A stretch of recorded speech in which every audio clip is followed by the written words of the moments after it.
Doug, it's great to see you. We've already shown pictures of you walking around the camp. You went to a memorial service. Can you even put into words what this day means? You know, I'm really still processing it.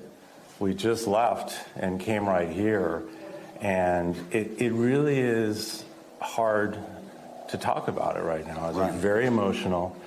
We were there a long time. And, you know, it's like, what did I see? And you see where people were murdered. 1 million people were murdered there in cold blood because of anti-Semitism. And it's the little things, though. They have displays of children's shoes. They have the glasses that they took off of the bodies.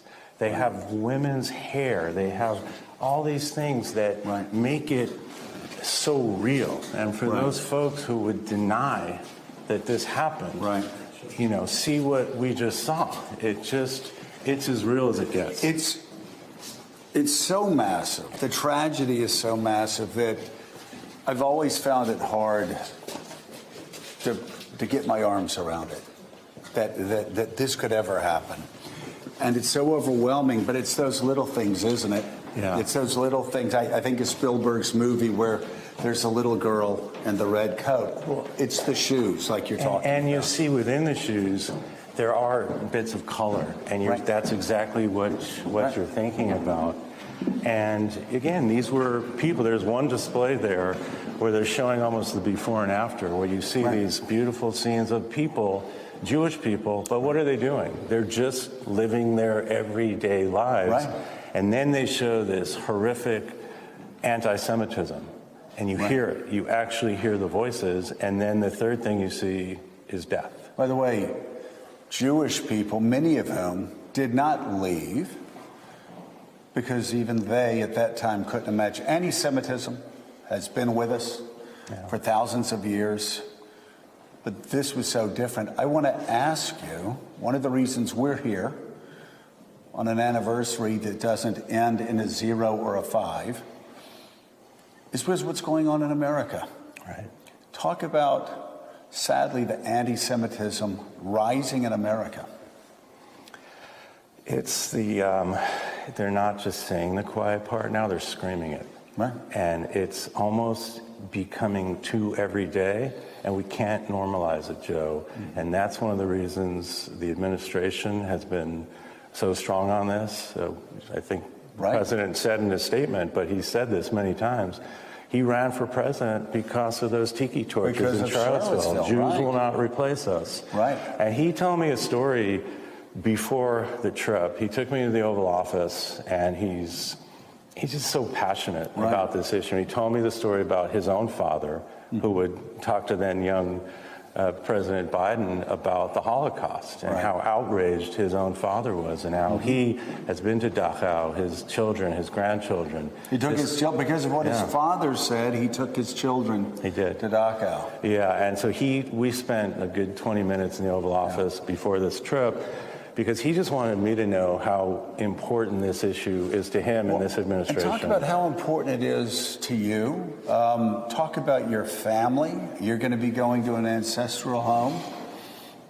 Yeah, it's emotional. I learned just last year, one of the things you get to do as second gentleman, you do naturalization ceremonies. So we went to Ellis Island, and I got to see the ship ledger from where my father's grandfather and his family came from Poland, about 120 years ago. So we are part of this visit, again, to really talk about anti-Semitism and work with our European allies on this, is also to kind of see where I came from. And it's right here, and it's going to be intense, but I'm looking forward to doing that. It's also, while we talk about where you came from, we talk about Poland. You look at what this town has done in the shadow of Auschwitz, what this building's doing. We're now moving into a synagogue that, of course, is empty, because at the start of 1933, there were millions of Jews in Poland. By the end of the war, tens of thousands, now very little. But this entire place is actually a museum. It talks about the importance of tolerance, the importance of accepting others, the lessons learned. It's so important to do that, and it's so important to do it on an interfaith basis. Right. You know, I know you're so passionate about this issue. A lot of the people that we met today, Right. the executive director, the tour guide, are not Jewish. A lot of the people that have come up to me to thank me for speaking out and doing this work, supporting the administration's work on pushing back on anti-Semitism, are not Jewish.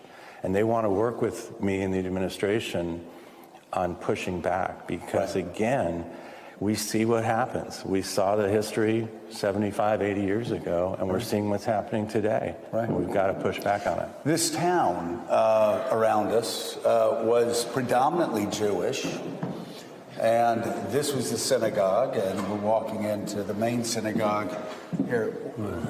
And again, it's used now only for those who come from Auschwitz and want a place to come and worship.